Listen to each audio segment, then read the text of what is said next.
Hello and a very warm welcome. You are watching Gravitas. I'm Molly Gambhir. Let's get started.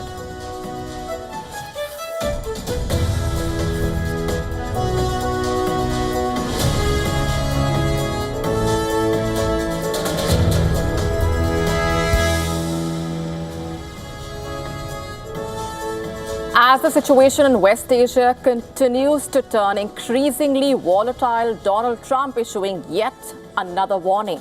He's not holding back. He says the United States will hit Iran very hard tonight.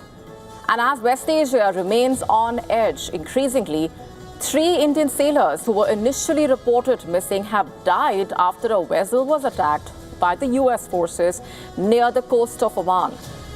We are decoding all of this in just a short bit. Also on the show for you tonight, China accuses Japan of spying. It's a major accusation. We tell you what is being said right now and the larger implications. South China Sea on edge as the Philippines issues a major challenge to China.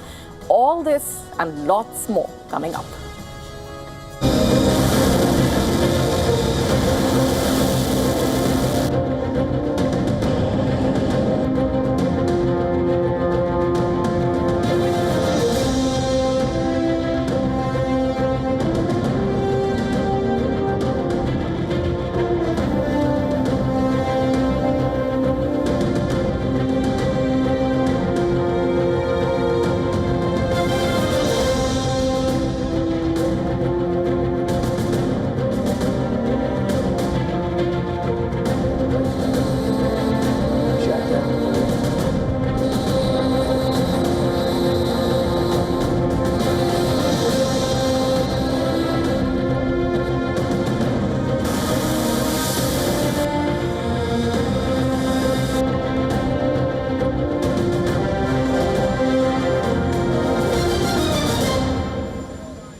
As the situation in West Asia continues to turn increasingly volatile and the tensions shoot up, Donald Trump has issued yet another warning, saying the United States will hit Iran very hard tonight. And as West Asia remains on edge increasingly, 3 Indian sailors who were initially reported missing have died after a vessel was attacked by the US forces near the coast of Oman. In fact, India launched a strong protest with the American side. As of now, the West Asia Burma crisis is showing no signs of easing, with each day bringing fresh uncertainty along with mounting questions and concern over where things are really headed for the region.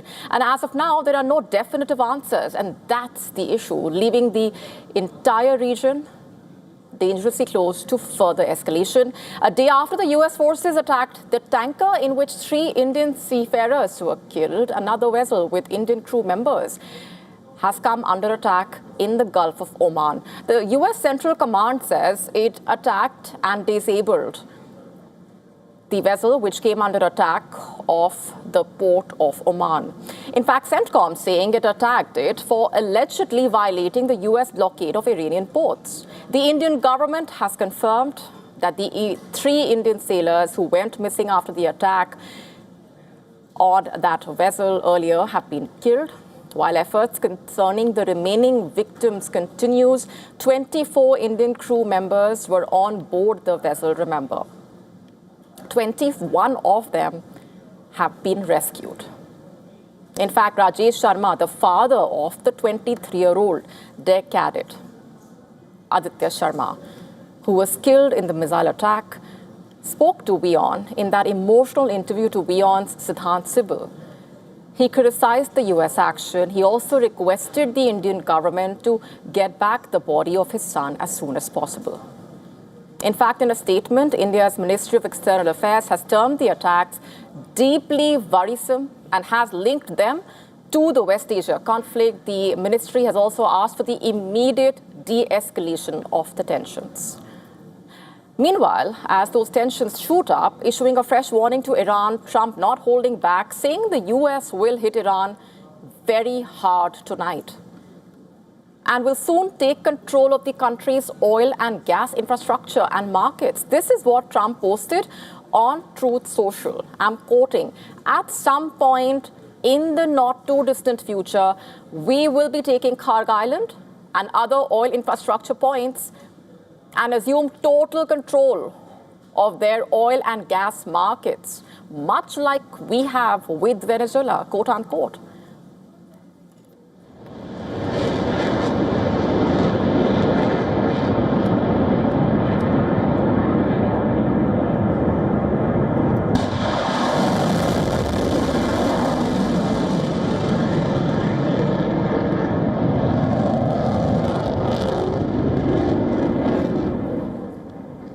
In fact, earlier in the day, the IRGC released footage purportedly showing missiles being launched at the US bases in West Asia. Iran has attacked US assets across the Gulf, remember, in response to another round of those US attacks. The US and Iran, in fact, have exchanged strikes across the region for that second consecutive day.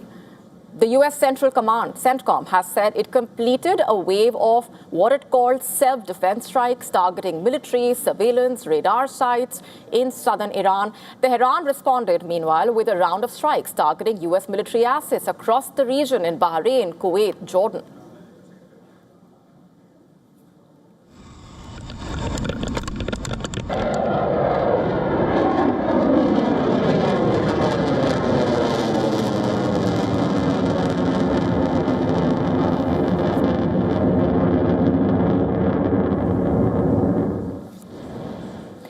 But then where do things really stand right now? Amid these heated developments on the ground, what's happening behind the scenes? Donald Trump told Fox News that a much bigger and a more powerful strike will be conducted tonight. Donald Trump has also reportedly said Washington remains in contact with Tehran and mentioned that his preferred course of action would be to take control of Iran's Karg Island. That's also what he said reportedly. In an interview with Fox News, Trump also said he was not sure the United States had the appetite for such a move. So a string of statements have been given out reportedly.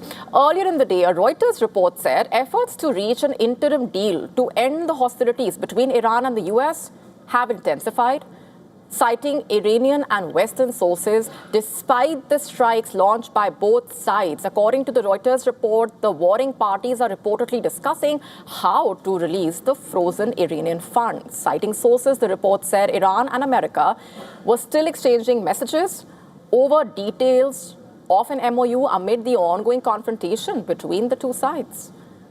So then where do things go from here onwards? Each passing hour coming with fresh uncertainty. This crisis, after all, that seems to have no end, a perma crisis, has already had far-reaching implications and dangerous consequences.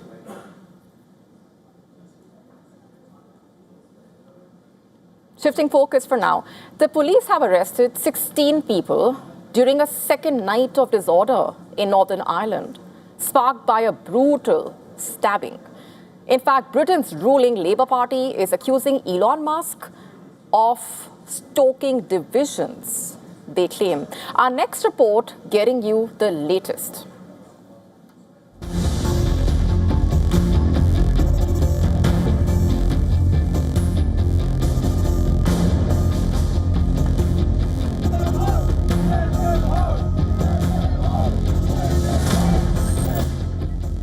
Flames roar on a second night.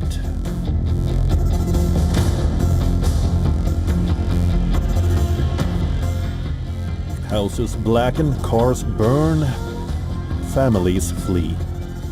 Belfast is on the edge.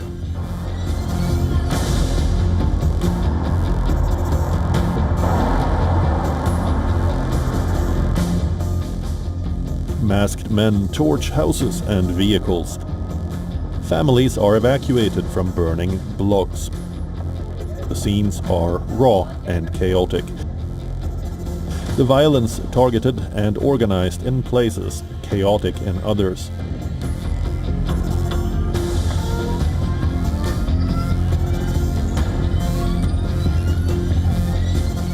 Yeah, I'm fully behind the protest, yeah. But everybody has the right to protest. I don't agree with the violence, nobody agrees with violence, but we've had enough violence here for 30, 40 years, bombs, killings, nobody wants the violence. At the heart of the trigger is a knife attack in North Belfast. A 30-year-old Sudanese man was arrested after a man was stabbed and left in serious condition. The incident became a focal point for anger, and online commentary spread quickly. UK authorities blamed far-right activists for stoking anger on social media following Monday's knife attack. Criticism has now focused on Elon Musk, owner of X. He shared images of the knife assault and amplified far-right rhetoric around the incident. He also shared a list from British far-right activist Tommy Robinson, detailing protest locations calling for people to take to the streets. Police and politicians say much of the violence had been encouraged and coordinated online.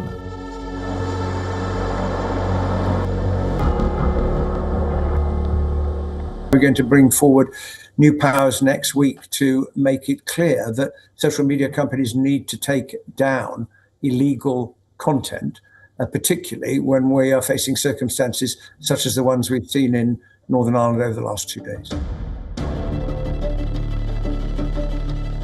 Police has also warned against misinformation spreading online. For many watching, the questions have become bigger than one platform. How much influence do social media figures carry during fast-moving crises? Reaction to the stabbings reflect a broader rise in anti-immigrant sentiment in parts of the UK and Europe, fueled by political debate over asylum seekers, small boat crossings, and pressure on public services, and heightened by often extreme online debate. Bureau Report, WION, World is One.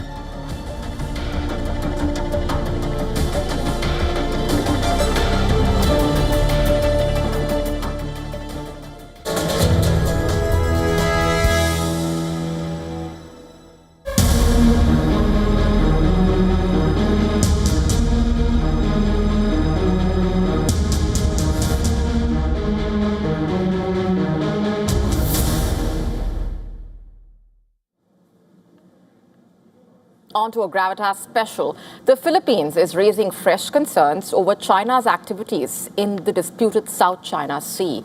This comes after its coast guards discovered a floating structure inside the Scarborough Shoal.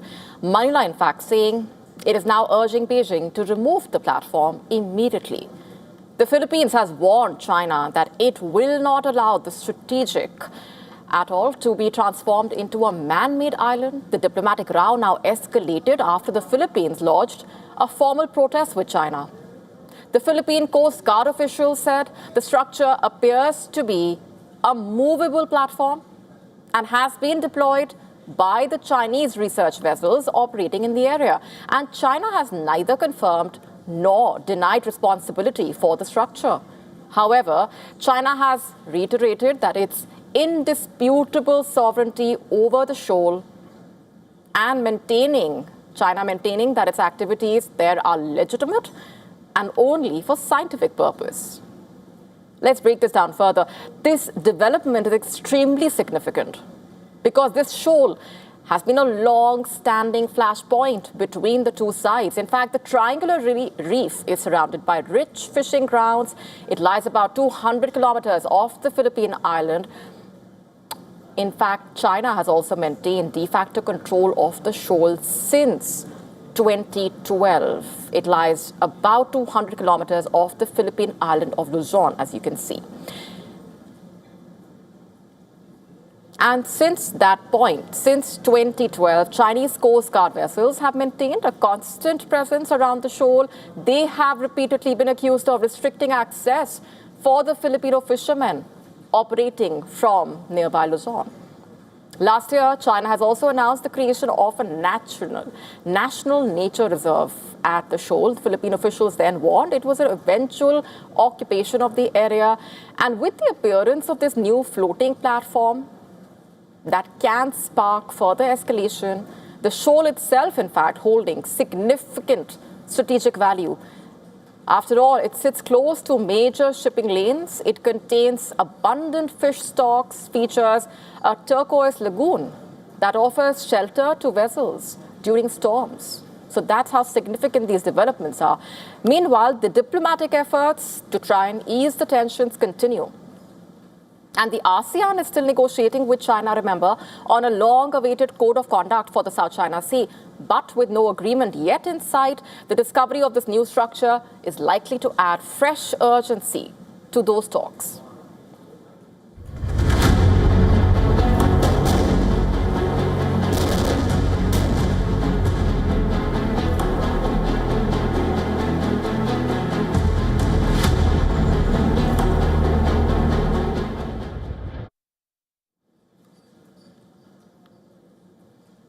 Meanwhile, the skies around Taiwan continue to be a stage for a high-stakes intelligence game. As the tensions simmer across the Taiwan Strait, Beijing now claiming it has spotted what it says were Japanese surveillance aircraft operating near the island. And the alleged mission, according to them, watching, tracking, collecting intelligence on Chinese maritime operations, allegedly.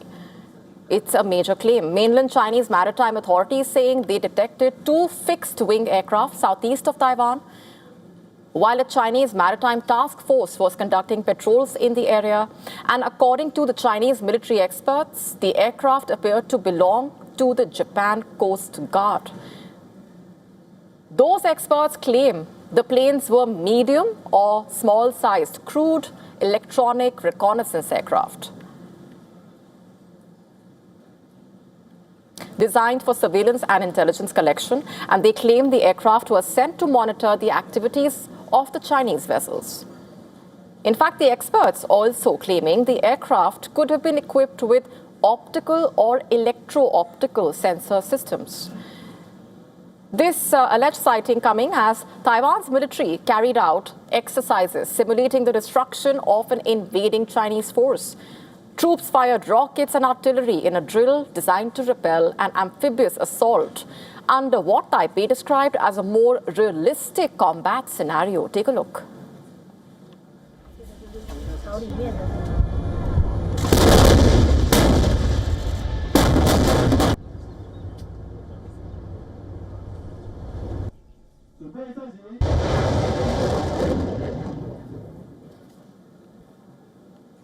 China continues to view Taiwan as its territory, remember, and has never ruled out the use of force to bring the island under its control. Chinese warships and warplanes operate around Taiwan almost daily, and this is far from the first spying accusation, of course.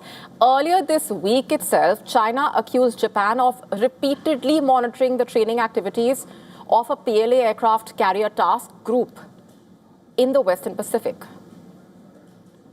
China's defense ministry spokesman criticized Tokyo for publicly disclosing details of the carrier group's movements and operations. Japan's defense chief reportedly said Tokyo will continue to closely monitor the Chinese task group.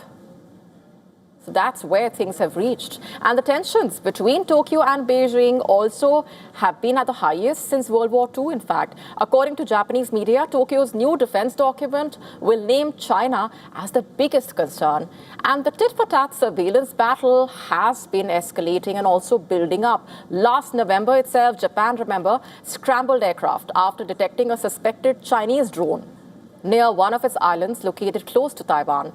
In August 2024, Tokyo also scrambled jets after a Chinese reconnaissance aircraft, according to Japan, briefly entered Japanese airspace. So the message is perhaps clear. In the contest for information, both sides keeping a close watch.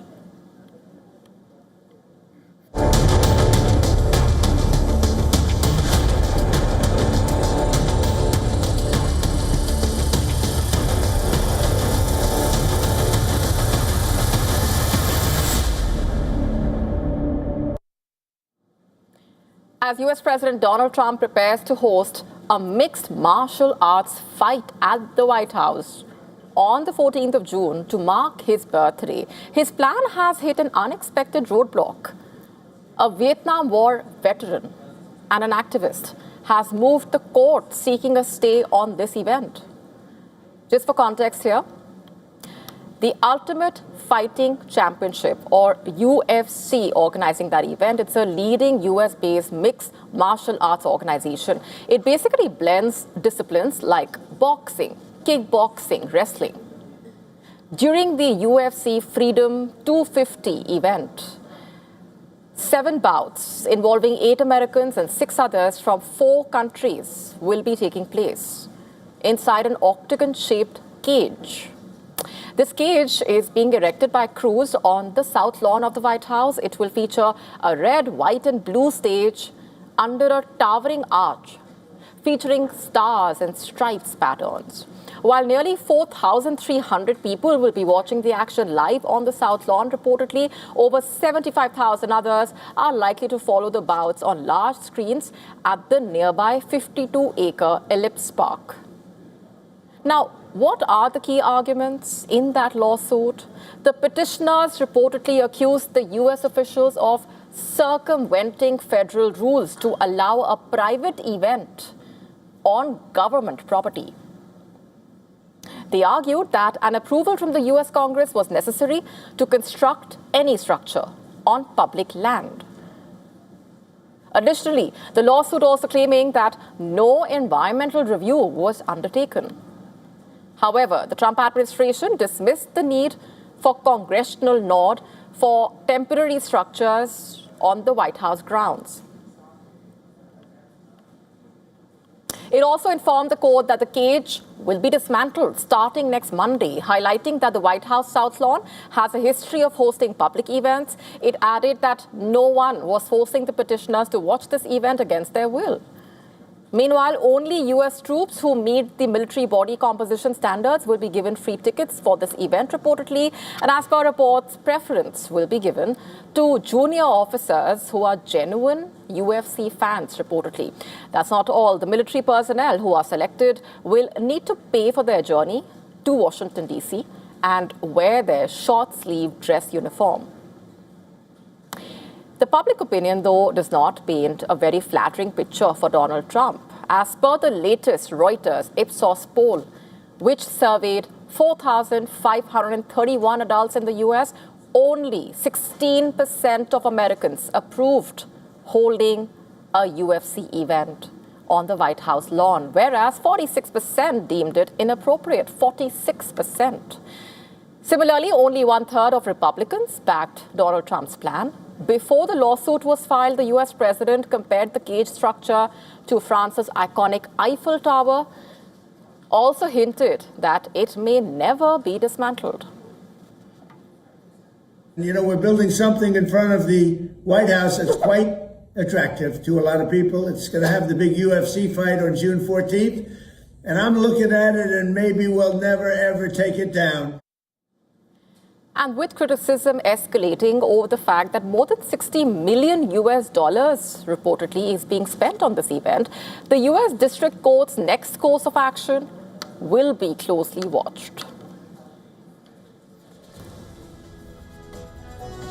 And before we go on any further, a quick look at what else is lined up for you on the show tonight. We are telling you all about the world's first cannabis-based painkiller, as it's being called. Do you walk anti-clockwise? We tell you what researchers have found. All this and lots more coming up.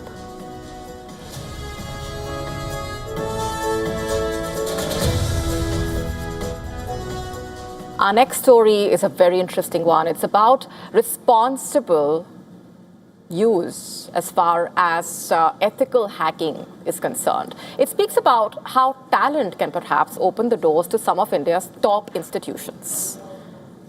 A young researcher came into the spotlight recently. He rose to talks after discovering vulnerabilities in the Central Board of Secondary Education's on-screen marking portal. Now, that same person reportedly has been hired by IIT Kanpur. And his appointment is a major milestone in giving recognition to ethical hackers who are responsible for disclosing vulnerability in India's digital ecosystem.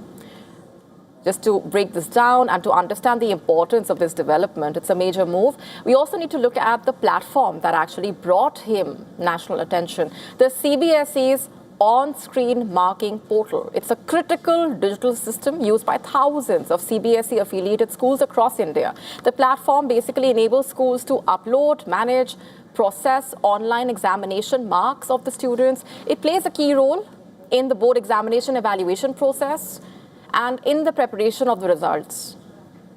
Adhikari identified multiple security weaknesses in this portal reportedly, and these weaknesses could have potentially exposed sensitive student and school-related information. But what also stood out was not just the discovery of the vulnerabilities, it was the way in which he chose to handle this. Instead of attempting to misuse the flaws or perhaps exploit them for personal gains, he followed the principles of responsible disclosure. He reported the security issues to the relevant authorities, ensuring that the problems could be addressed before the issue was misused. Adhikari's actions, in fact, drew attention to cybersecurity gaps in educational technology systems and reinforced the need for regular security audits of platforms that handle large volumes of sensitive data.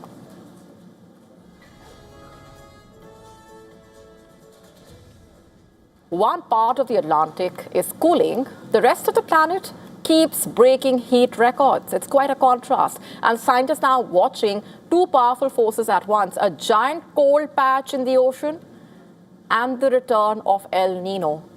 Scientists are warning the planet may be entering a more violent, unstable era. Our next report telling you more.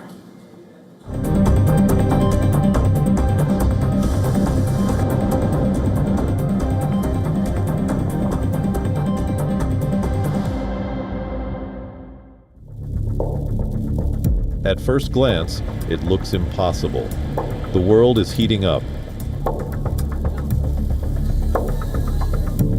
Yet in one corner of the North Atlantic, a patch of unusually cold water refuses to warm. Scientists call it the cold blob, and some fear it may be warning that one of Earth's most important climate engines is slowing down. Beneath the Atlantic, a vast system of ocean currents is constantly moving heat around the planet. Warm water travels north near the surface. Cold, denser water sinks and flows south deep below. The heat transported by the Atlantic meridional overturning circulation directly influences global rainfall patterns, sea levels, and the intensity of monsoons in regions like India.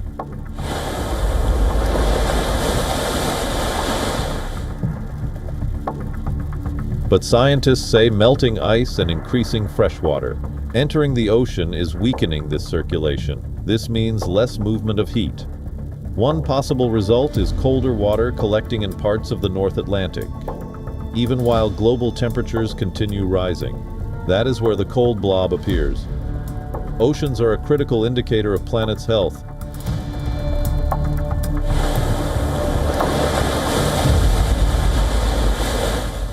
Cet été 2024 a été The oceans, for example, currently absorb 90% of the excess heat from the atmosphere.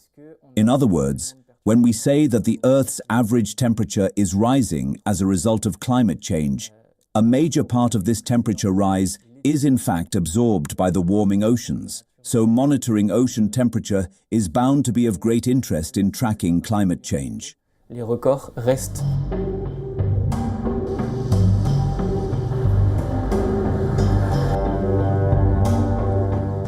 Now add another force, El Nino. El Nino occurs when Pacific waters warm, altering winds and weather worldwide. It can bring hotter temperatures, heat waves, drought, and heavy rain. In South Asia, it may weaken monsoons and disrupt rainfall as the world faces record heat and warmer oceans. The collision of a failing Atlantic current and a hyperactive Pacific El Nino means the buffers are gone. Earth's climate system is no longer just warming, it is destabilizing.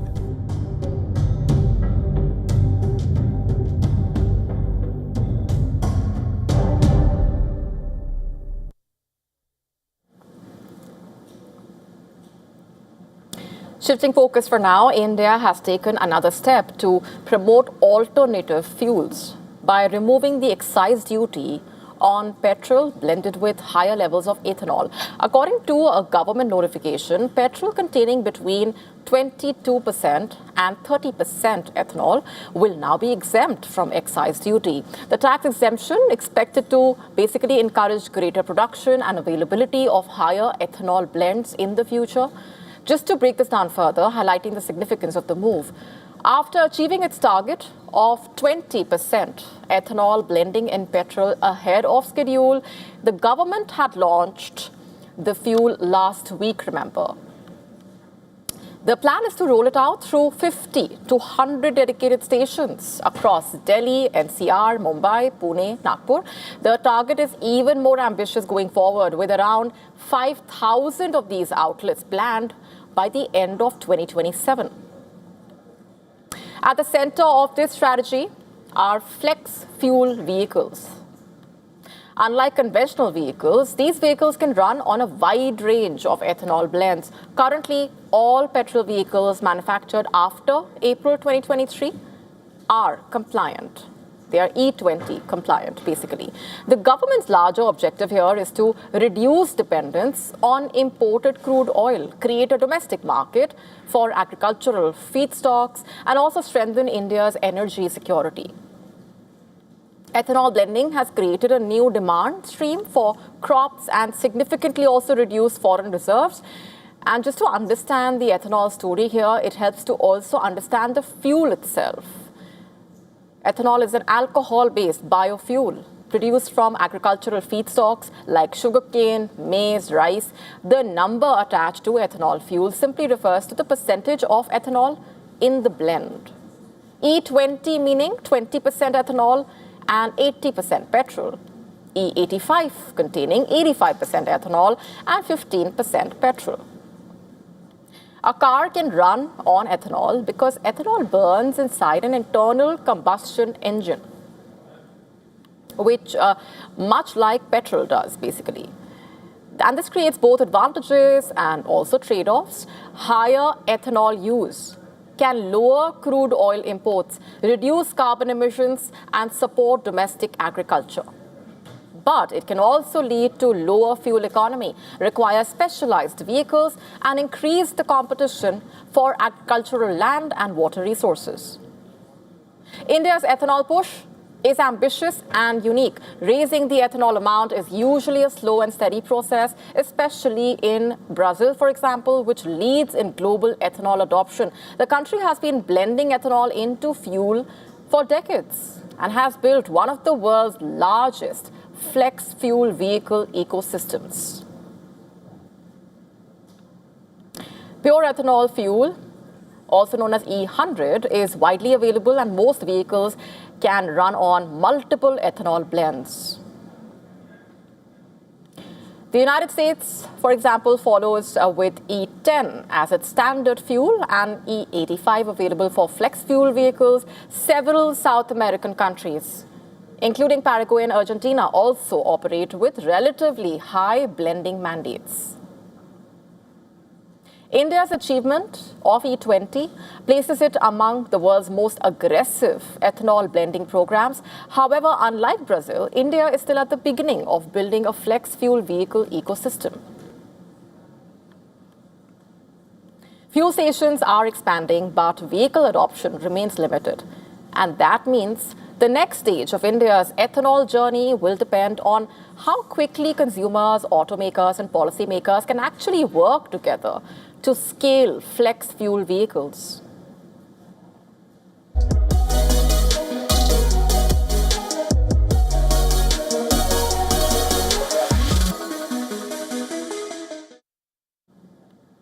While AI has become an inevitable reality, its scope is also increasing by the day. From cooking to carrying out factory tasks, people are now imparting real-life training to AI-powered robots to help them perform their jobs. Our next report, taking a closer look.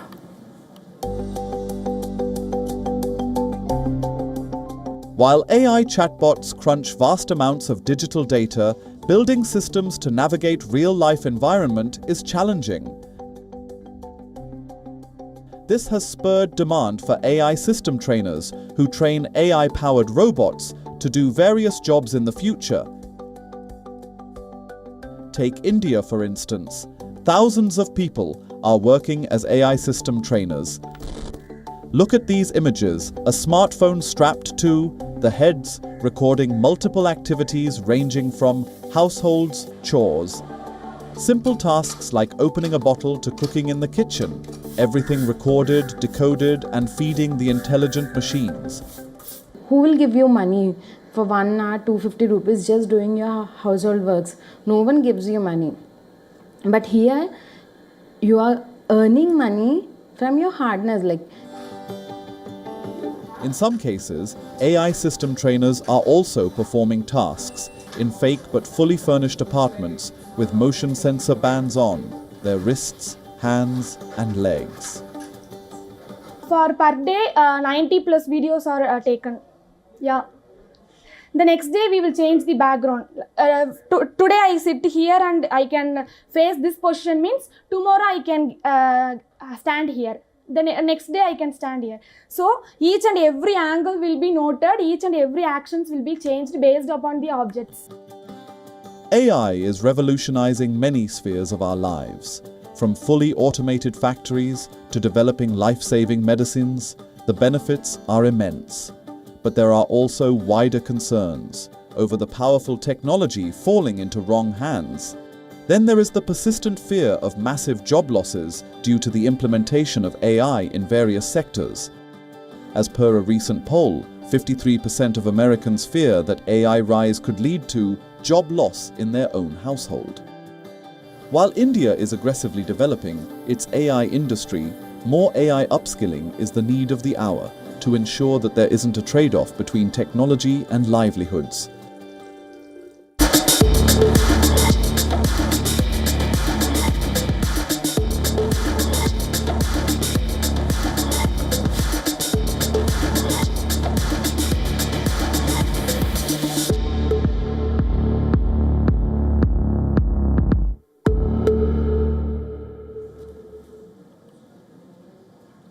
Germany has reportedly approved the world's first cannabis-derived medicine specifically designed to treat chronic pain, a move that experts say could potentially offer an alternative to millions of patients who rely on powerful opioid drugs. Germany's Federal Institute for Drugs and Medical Devices reportedly granted marketing approval in late May. An oral concentrated liquid extract derived from cannabis.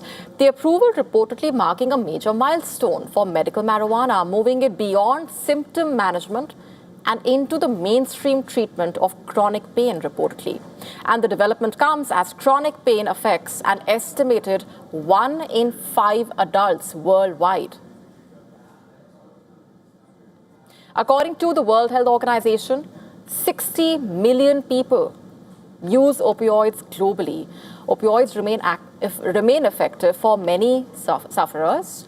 They remain effective for many sufferers, but they also carry a well-documented risk of dependence and addiction.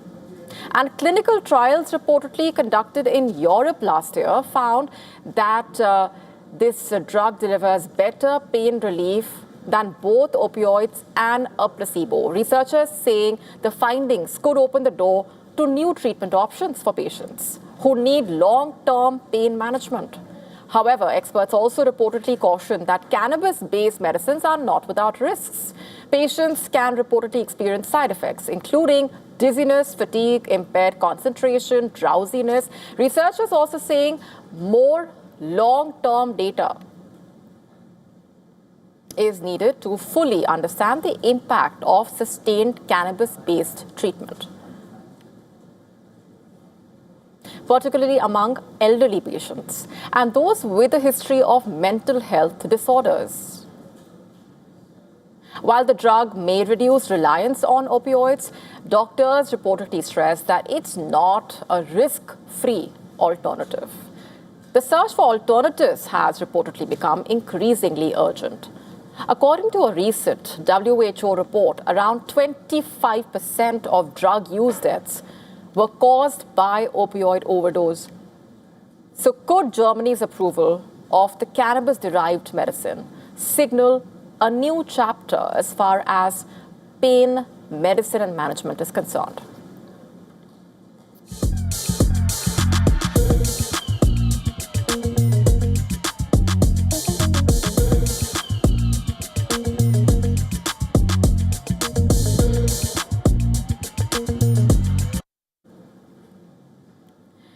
Do you prefer to walk clockwise or anti-clockwise? That might sound like a strange question, and perhaps you've not even paid attention to this. According to scientists, though, humans prefer to walk anti-clockwise, with tests reportedly finding that while walking around at a leisurely pace, there is a natural tendency that people have to turn to the left and walk in an anti-clockwise direction, reportedly. A left turn bias, basically. And the scientists reportedly conducted a series of experiments involving individuals or small crowds roaming around enclosed spaces. What was the result? The researchers found time and again that tendency to walk in an anti-clockwise direction. And if you're wondering why that is, it's an open question, reportedly, with no clear answer as such as of now. Interestingly, humans are not the only species, reportedly, with this tendency. Researchers in Bristol, reportedly, have shown that rock ants also share this tendency. And this is when exploring unknownness. And why is all this significant? For multiple reasons, apart from just better understanding of human behavior and tendencies, also understanding this tendency could reportedly help make crowd and evacuation simulations more realistic and practical. It could also help in designing the areas that we move through every day.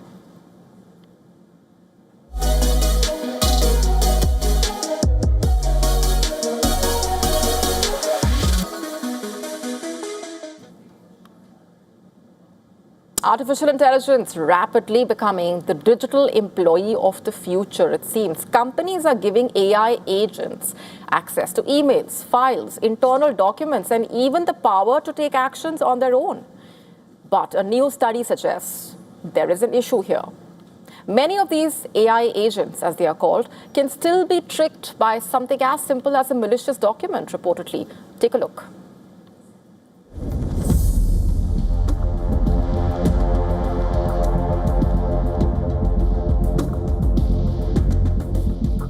Today's AI bots can do much more than chat. They can read emails, access company data, write code, and interact with internal tools. But the more access they have, the greater the risk if something goes wrong. Researchers tested 100 commercial and public AI agents. They looked at how easy they were to attack, how much damage they could cause if compromised, and what security controls were in place. Pause. Only 11% qualified as strongly defended systems. The main threat is known as prompt injection. In simple terms, a malicious instruction can be hidden inside an email, web page, or document. The AI may treat that hidden text as a command rather than just information. That means an attacker may not need to hack the AI directly. They may only need to trick it. And if the AI has permission to send emails, access files, or use company tools, the consequences could be serious. In this digital age, smart AI doesn't mean safe AI.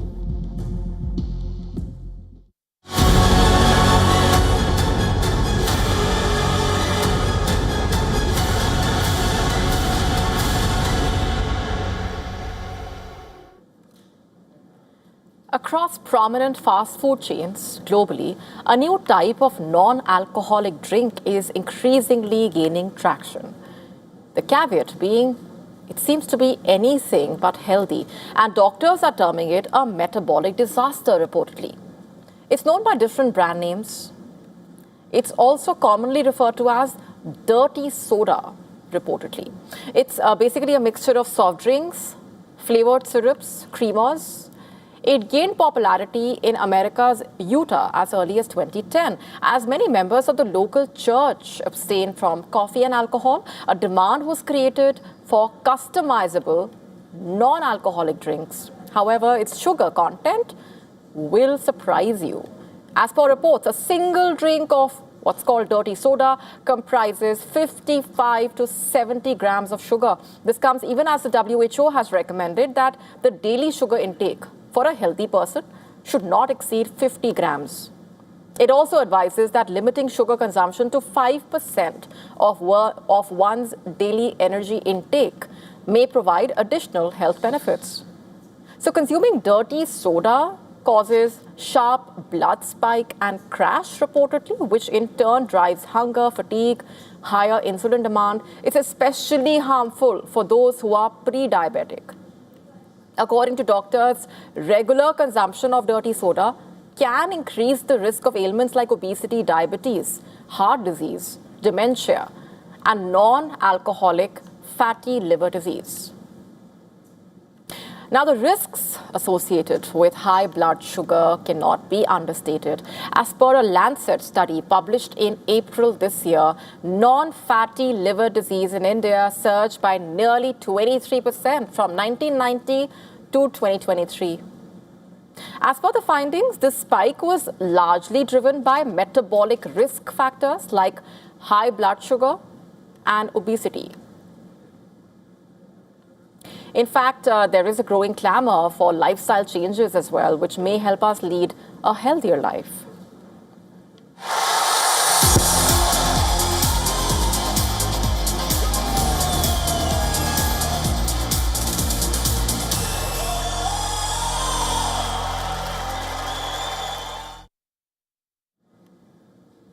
This 2026 FIFA World Cup will be historic for multiple reasons. There will be several firsts that we will be witnessing over the course of the next 6 weeks. Let's just take you through some of the most notable ones. This will be the first World Cup that will see 3 nations host the tournament: the US, Mexico, and Canada. The only previous multi-nation World Cup was in 2002 when matches took place across Japan and South Korea, remember. And there will also be 3 separate opening ceremonies held in each of the countries. Mexico is also the first nation to host a World Cup on 3 occasions, having done so previously in 1970 and 1986. The tournament has officially expanded from the traditional 32-team format to a record 48 nations. In fact, since it has been expanded, the format will also naturally change. The knockout round will begin with the round of 32, rather than the round of 16, basically. 104 matches means it will be the largest and the longest World Cup, lasting 39 days. In fact, the mandatory hydration breaks will also take place for the first time due to the heat in North America, and there will be 3-minute water breaks at the 22-minute mark of both halves in each of the 104 matches. And in terms of players, there are 3 footballers who will feature at their record-breaking 6th World Cup. It's not just Messi and Ronaldo. Mexico's player also has played all the World Cups since 2006. The island of Curacao is the smallest nation, remember, to ever qualify for the World Cup, with a population of just around 155,000. Alongside Curacao, other countries like Uzbekistan, Jordan, also making their first ever appearances on the World Cup stage. The World Cup is a unique event, an event that takes place every 4 years. The last World Cup in this part of the world was in the last century, in 1994. For the US in 1986, for Mexico. We don't know when the next one will be.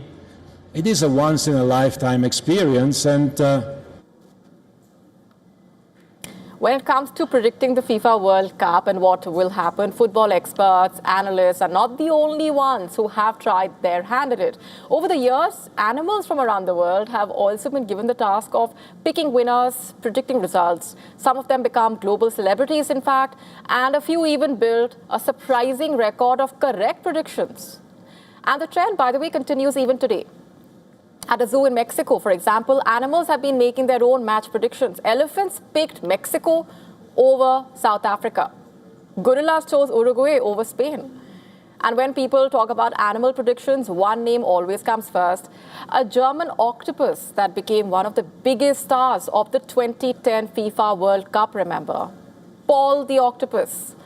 During the 2010 FIFA World Cup in South Africa, Paul was given 2 boxes marked with the flags of the competing teams. He would pick one of the boxes, and that choice was taken as his prediction. And Paul correctly predicted the results of Germany's matches throughout the tournament. After Paul's success, many other animals tried to follow in his footsteps. At the 2022 FIFA World Cup in Qatar, for example, an otter made headlines after picking Japan to defeat Germany. A deaf cat, for example, also predicted Russia's win over Saudi Arabia in the opening match of the 2018 FIFA World Cup. And by every tournament, a new animal seems to be ready to take center stage. And when it comes to predictions, even the best analysts and experts sometimes, of course, are proven wrong. So the idea that an animal becomes a pundit might sound far-fetched, but it has been happening, and it has not stopped millions of fans from following their predictions. And just a reminder here to all our viewers across India, the FIFA World Cup kicks off today. Remember, the co-host Mexico will take on South Africa in that opening match. You can catch all the action live on United Sports and stream it digitally on Z5. So get ready, because Pura India watchega.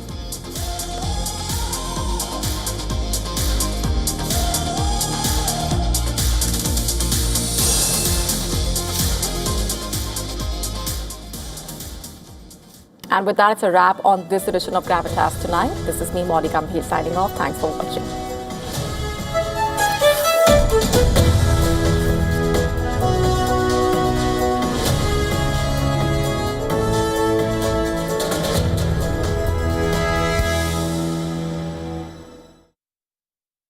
The Israeli drone is above our heads all the time in Lebanon. Around 169 buildings have been totally reduced to rubble. Every time there's a warning, they just come to this public area where there are around 200 tents, and they reside for a while, and then they go back to their home. Some of the Lebanese people enjoying their time.